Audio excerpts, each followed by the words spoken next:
Inge Ries kommt vom Frühstück. Was übrig ist, bekommen die Pflanzen. Jetzt habe ich hier Bananenschalen, die ich nicht wegschmeiße, weil da dünge ich meine Geranien. Damit sie kräftig wachsen und wunderschön blühen.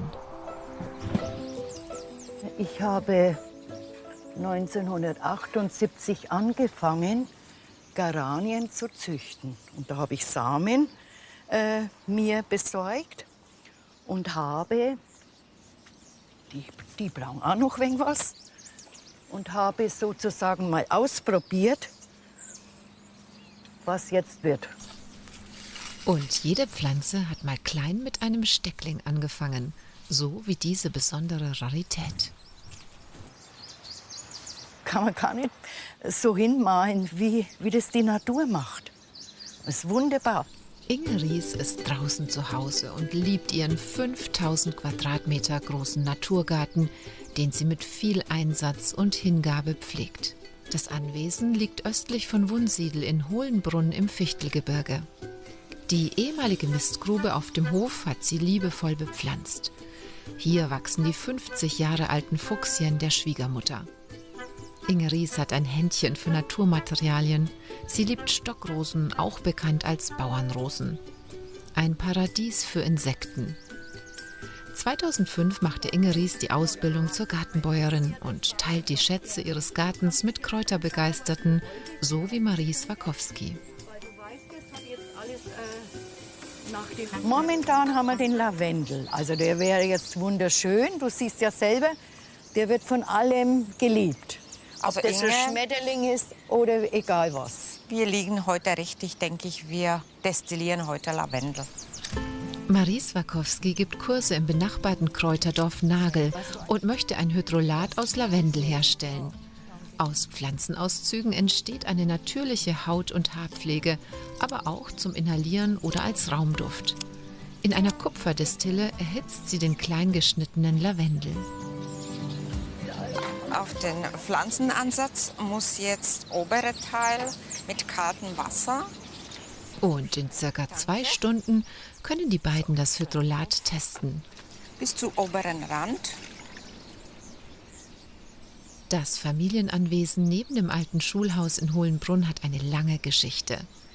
Die Familie lebt seit 1570 hier. Inge Ries hat eingeheiratet, hegt Altes und bewahrt die Familientradition. Lange Zeit musste sich die Oberfränkin neben den Kindern um die Großfamilie kümmern. Zum landwirtschaftlichen Gehöft gehörten Ländereien und Tiere.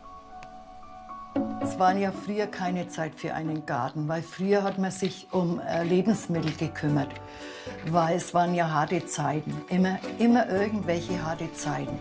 Und lange Zeit war unklar, wie es mit dem Hof weitergeht. Da kam Inge die Idee für ein neues Standbein. Die Ausbildung zur qualifizierten Gartenbäuerin. Ein neues Kapitel für sie und den Hof. Ich habe immer gedacht, ich möchte gerne von diesen ganzen langen Vorfahren etwas erhalten. Das ist mir sehr wichtig, weil mir gehört das Haus auch nur eine Zeit lang und dann muss ich es hergeben. Ich kann es nicht mitnehmen. Die erste Zucchini vom Garten. Inge Ries ist größtenteils Selbstversorgerin und verwöhnt ihre Familie mit Essen aus dem Garten. Damit sie das schafft, unterstützen sie ihr Mann Werner und Sohn Matthias. Möchtest du dann Tee haben? Ja. Das Leben im und aus dem Garten, die Berufung von Inge Ries. Manche sehen das irgendwie so als viel Belastung und für sie ist es wirklich sehr entspannt dadurch, habe ich das Gefühl. Wenn die schneiden kann, wenn die was Neues entdeckt, dann entspannt die dadurch. Und jetzt wünsche ich einen guten Appetit. Ja, guten Appetit. Von Herzen. Frisch gestärkt geht's weiter. Die einstigen Futtertröge dienen jetzt als Pflanzgefäße. Inge Ries bewirtschaftet ihren Garten komplett ohne Leitungswasser. Sie fängt das Regenwasser von den Dächern auf und sammelt es. Wenn es nicht regnet und es ist eine lange Trockenheit, habe ich halt das Glück, dass ich nebenan, das ist ja gleich über die Straße, einen Brunnen habe, der immer läuft. Der ist noch nie versiegt. Auch beim Lavendelhydrolat wird kein Tröpfchen verschwendet. Es soll beruhigend und desinfizierend wirken zum Beispiel bei Insektenstichen, Brandwunden oder Ekzemen. Das hast du wieder toll hingekriegt. Freue ich mich sehr, dass es so gelungen ist. Ja.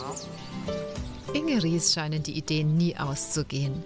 In einer alten Badewanne hat sie Dill und Gurken angepflanzt. Die Gartenbäuerin kann sich und ihre Familie durch die geschickte Anbautechnik das ganze Jahr hindurch versorgen. Und Feierabend ist bei Inge Ries eigentlich nie.